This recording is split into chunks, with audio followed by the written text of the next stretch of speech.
The result is always 100. We could also create a reference point at the origin and connect it to the point helper with the vector, and then connect the same reference point with the controlled sphere.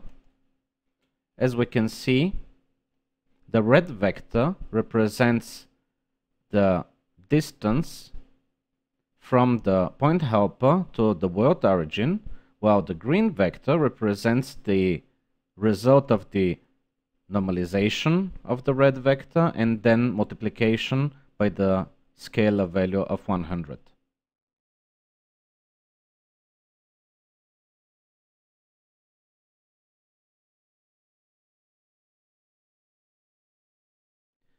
Three-D vectors are at the heart of the particles in a particle flow system.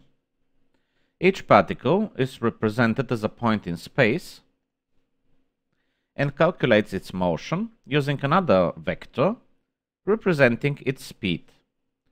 Let's assume that this point was a particle. If we had a speed vector equal to 0, 0, minus 1, we could add this speed on each integration step, which usually happens multiple times per frame, and add the speed to the previous position of the particle in order to move to the next position. If we would evaluate this code multiple times by pressing Ctrl E, the particle will move along the speed vector. If we would change the speed, the particle will follow. Let's create a real particle system, a particle flow,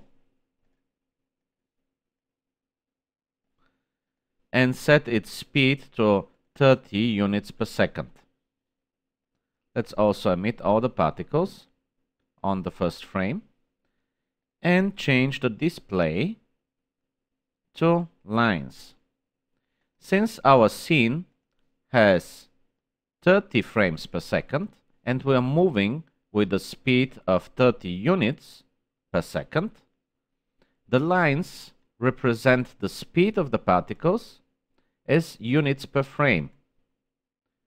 That means that on each frame, each particle moves at 1 unit along the speed vector. Let's now add a script operator below the speed operator and remove most of the default code. We're going to keep the speed channel enabled so we can read and write the speed property of the particles, and we'll keep the for loop going through all the particles in the particle system. On each integration step, which in this case happens once per frame in the viewports or twice per frame in the case when we're rendering, this handler is going to be evaluated. The count variable will contain the number of particles in the particle container being processed, and then a for loop will count from 1 to the number of particles in the container. Then we'll set the particle index in the container to the current index, which makes the corresponding particle the active one. Any operations of reading or writing data of the particles is going to apply to the ith particle. In our case, we want to set the particle speed to a vector with the length of -30 along the z-axis, which is the same as the speed of 30 units per second that we had defined in the speed operator.